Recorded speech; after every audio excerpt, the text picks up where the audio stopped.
Wadidaw, akhirnya kembali lagi. Manga One Piece chapter 1024 hadir ke tengah-tengah kita semua, Leo. Kali ini, Oda Sensei memberi judul manga One Piece chapter 1024 dengan sebuah kata, seseorang atau tertentu. Baik, tanpa berlama-lama lagi, mari kita lanjut berlayar. Leo, chapter kali ini dimulai di lantai 2 Kastil Onigashima.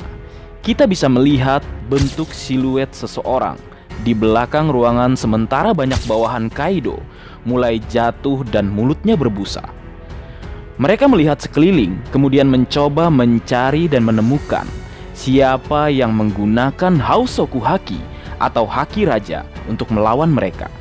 Kemudian bentuk misteri berbicara atau bentuk siluet berbicara. Jika kau datang dengan semangat setengah-setengah, kau tidak akan bisa menjaga kesadaranmu sambil berdiri di depanku. Akulah orang yang mengalahkan dua Tobiropo.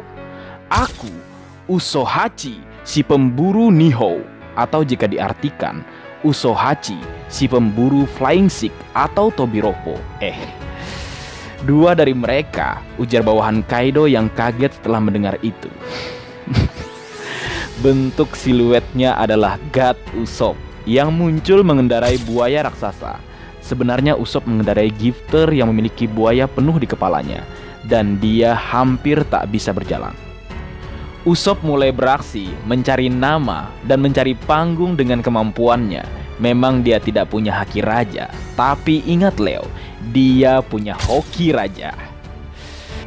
Berlanjut, Nami, Otama, dan Speed bersembunyi di dekat Usopp. Speed mengungkapkan bahwa Hausoku Haki atau Haki Raja digunakan oleh Big Mom yang sedang bertarung di bagian lain, di lantai 2 atau di lantai yang sama dengan mereka. Dia terkejut bahwa Haki Big Mom dapat mempengaruhi orang lain di lantai yang sama. Saking ngerinya Hausoku Haki level Yonko-ya, semua terdampak. Dan inilah yang dimanfaatkan oleh God Usopp.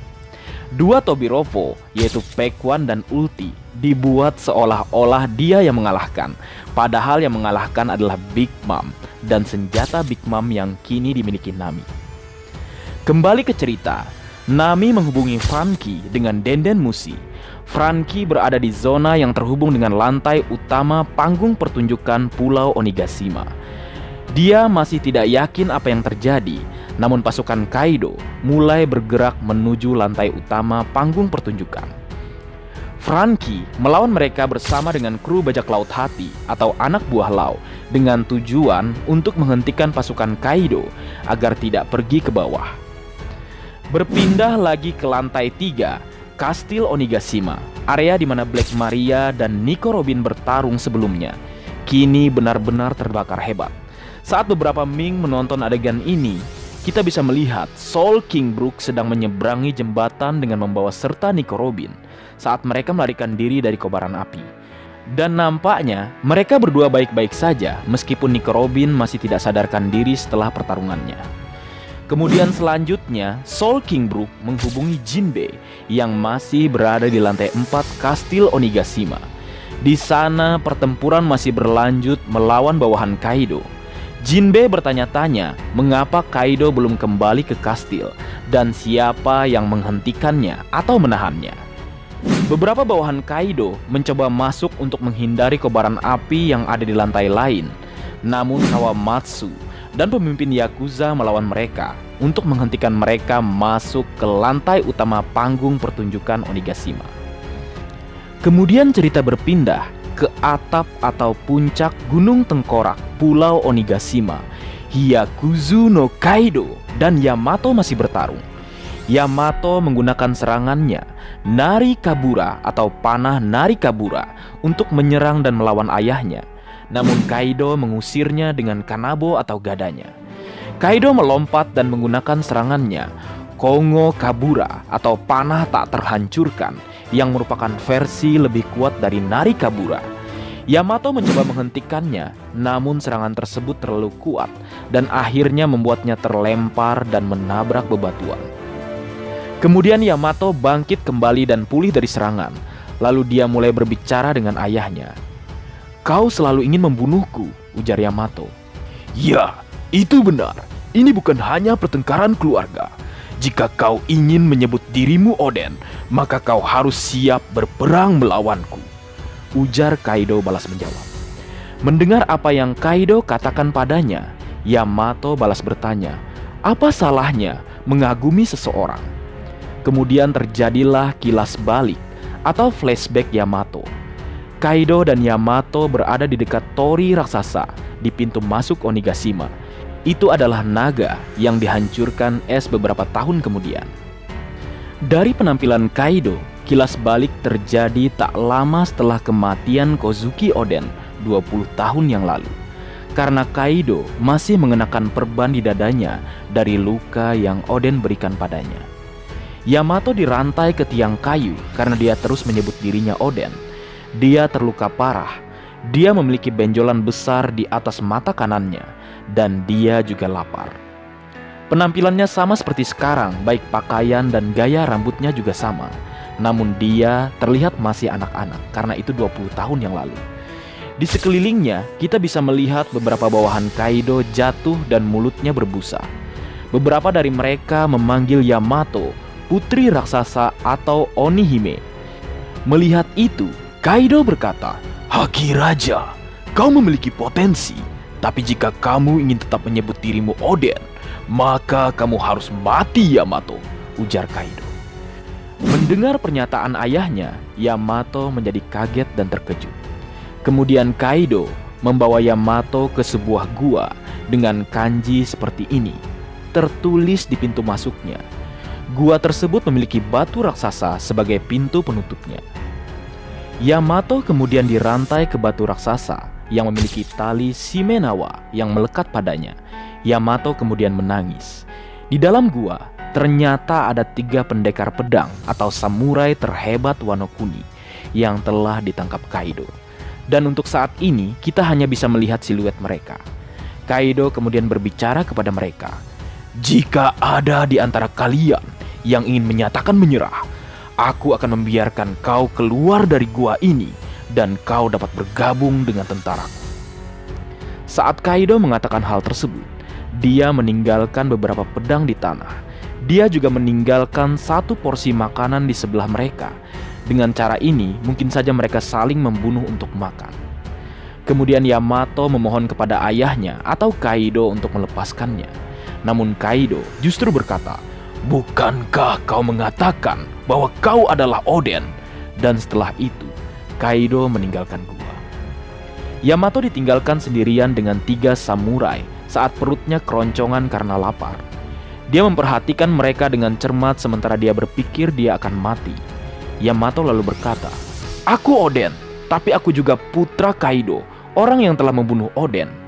Samurai ini pasti menyimpan dendam besar terhadap ayahku, dan mereka mungkin ingin membunuhku sebagai balas dendam," ujarnya.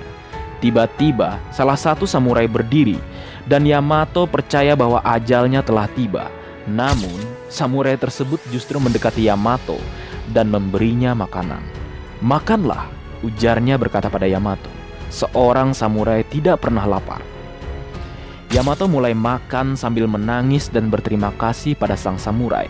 Dan kita bisa melihat Yamato tidak bisa berhenti menangis meskipun mulutnya penuh dengan makanan. Lalu Yamato berkata, "Aku tidak akan melupakan semangkuk nasi ini seumur hidupku."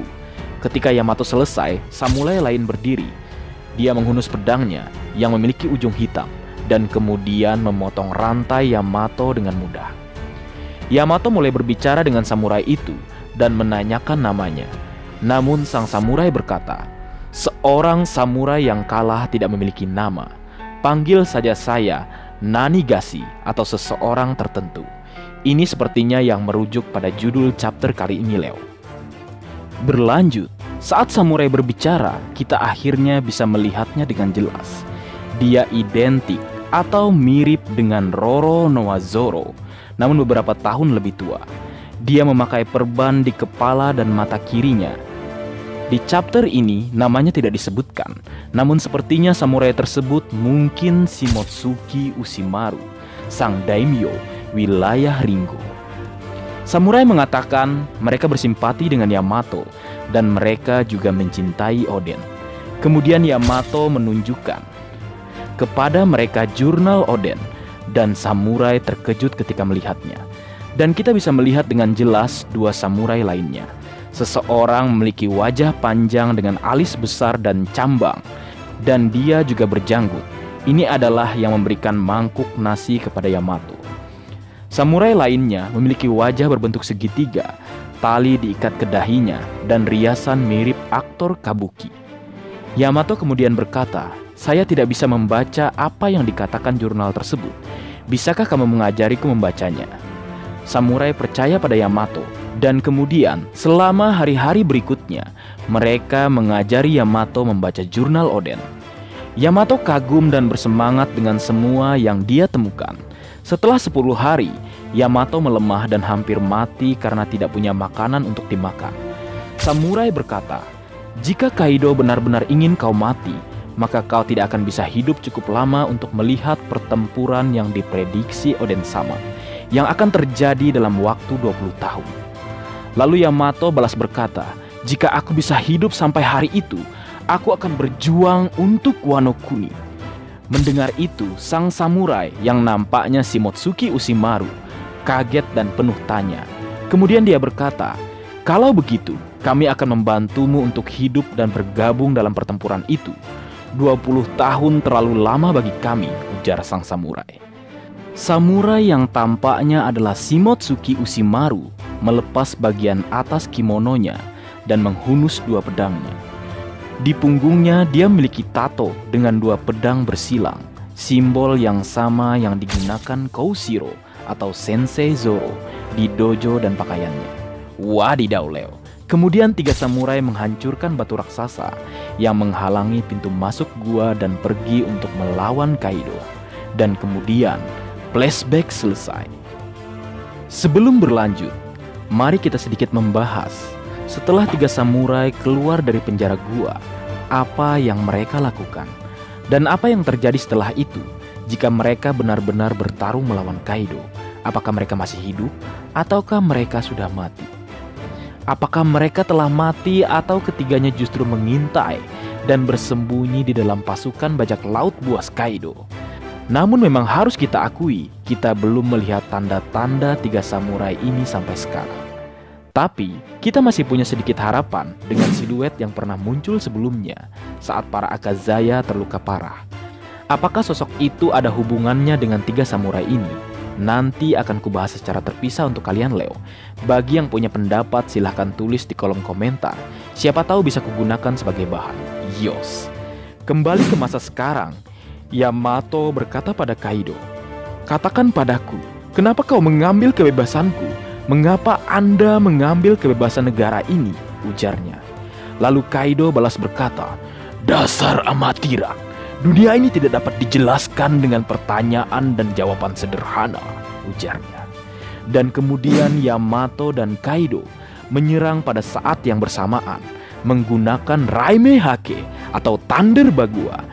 Keduanya mungkin telah menggunakan Hausoku Haki atau haki raja mereka, karena tabrakan serangan telah menciptakan ledakan dengan petir hitam. Untuk pertama kalinya, tampaknya Yamato berhasil mengimbangi ayahnya. Widih, bertambah lagi 1 pengguna Hausoku Haki, terkonfirmasi secara resmi Leo. Dia adalah Yamato, sang putri Kaido, yang secara resmi telah diungkap dalam Fiverr Card bahwa dia memang seorang wanita. Wangi-wangi. Dan akhir chapter, minggu depan lanjut. Wadidaw, ngeri Oda Sensei 4 kali berturut-turut tanpa libur. Apakah kamu sedang bersemangat Odachi? Atau memang kamu ingin segera menyelesaikan kisah petualangan sang kapten tercinta kita, Monkey D. Luffy? Baik, mungkin segitu dulu yang bisa aku bagi bersama kalian Leo. Semoga kalian terhibur dengan apa yang aku buat dalam kesempatan kali ini. Terakhir, jika ada kesalahan dalam pengucapan atau hal yang menurut kalian kurang pas atau kurang tepat, Marga Anime memohon maaf yang sebesar-besarnya. Sekian.